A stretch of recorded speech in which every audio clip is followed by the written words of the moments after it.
1979, Falk was going on about how he believed in giving blacks the right to go to school, giving them the right to vote, giving them the right to go into anything they qualified for. And then he said he experienced an epiphany. I was sitting out on a wagon tongue with this old black man, and was telling him what a different kind of white man I was. I remember him looking at me very sadly and kind of sweetly and condescending and said, "You know, you still got the disease, honey. I know you think you're cured, but you're not cured. You can't give me the right to be a human being. I'm born with that right. Now, you can keep me from having that. If you've got all the policemen and all the jobs on your side, you can deprive me of it. But you can't give it to me, because I was born with it just like you was." And my God, it had a profound effect on me. I was furious with him. But the more I reflected on it, the more profoundly it affected me. And I realized this was where it really was. To tell you the truth, when I think of it today, I don't know how I'm living.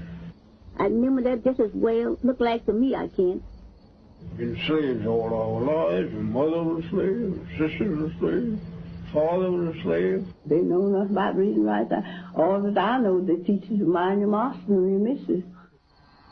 Mom and them didn't know where to go. You see, after she would go, just like you turned something out, you know, didn't know where to go.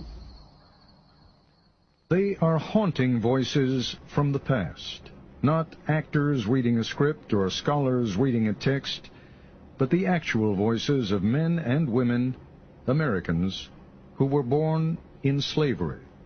My name is Fountain Hughes. I was born in Charlottesville, Virginia. My grandfather belonged to Thomas Jefferson. My grandfather was 115 years old when he died. And now I am 101 years old. A lot of people didn't have no beds when they were slaves. You all slept on the floor. Sat here and sat there. Just like a lot of wild people. We didn't know nothing. Didn't like to look at no book. Harriet Smith, remembering what she saw as a small girl during the final days of the Civil War.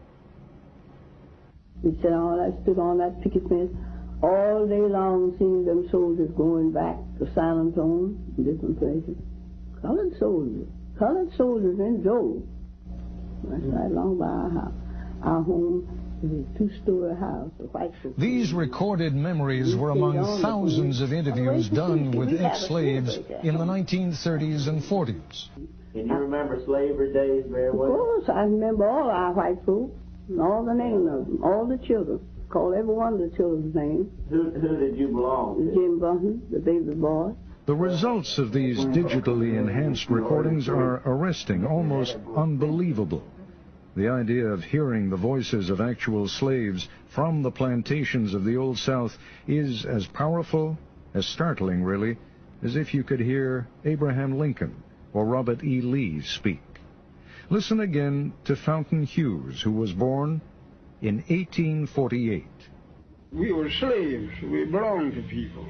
They sell us like they sell horses and cows and hogs and all like that. Have an auction bench, and they put you up on the bench and bid on you, the same as bidding on cattle, you know.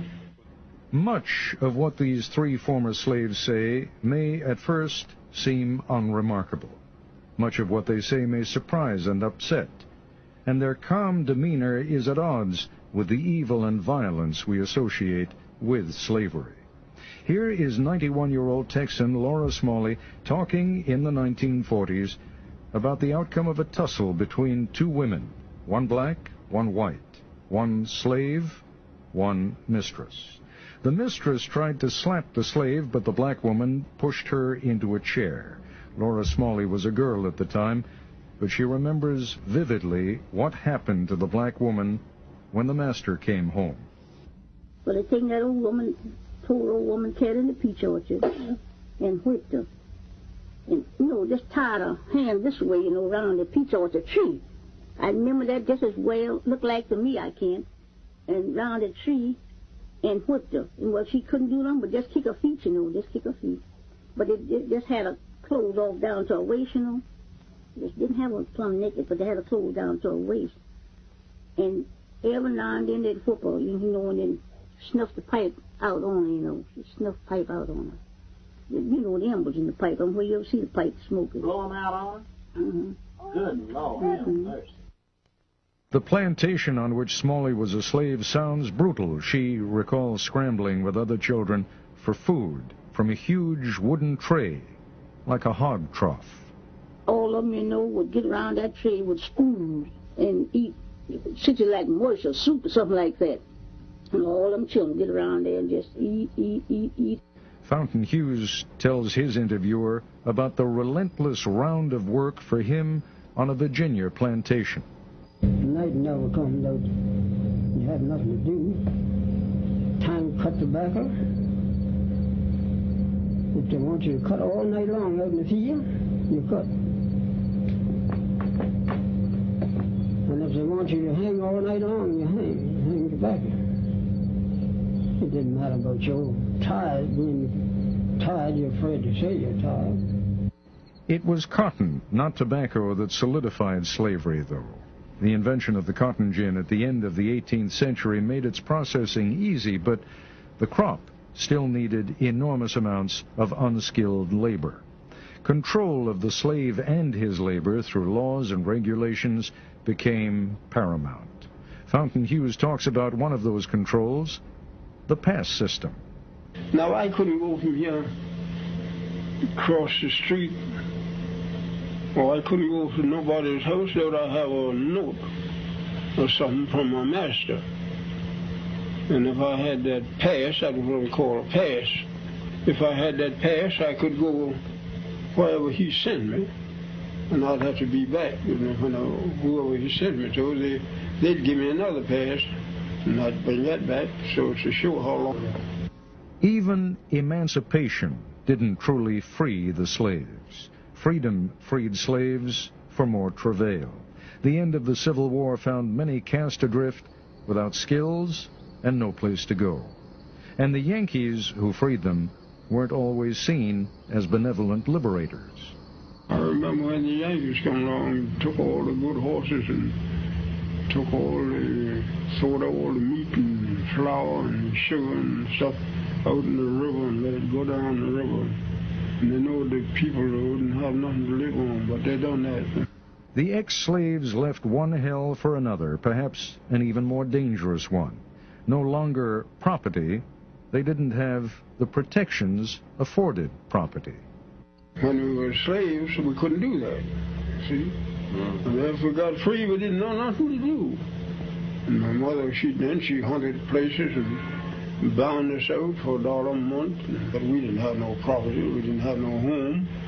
We had nowhere, nothing, we didn't have nothing on it, just like the cattle, we were just turned out and get along the best you could. In Texas, the slaves weren't told they were free until 2 months after the war ended. Smalley remembers that her masters gave the slaves a dinner, and then they were free. I don't know how the other side of the folks know freedom. We didn't know. They just thought, we're just feeding us, Some of them didn't know where to go. You see, after freedom broke, just like he turned something out, didn't know where to go. That's just where they stayed. Didn't know where to go. Turn us out just like, you turn out cattle. In the narratives, the slaves used an interesting phrase for the end of slavery. They say, when the break came. Good times, easy times were not at hand. The trials for millions of black Americans didn't end in 1865. They continued. Laura Smalley and her family became sharecroppers. Harriet Smith's first husband was killed by whites during the Reconstruction, probably because of his political organizing. Fountain Hughes went north to Baltimore and worked at numerous jobs, including hauling manure. Not an enviable job, but it was the job of a free man.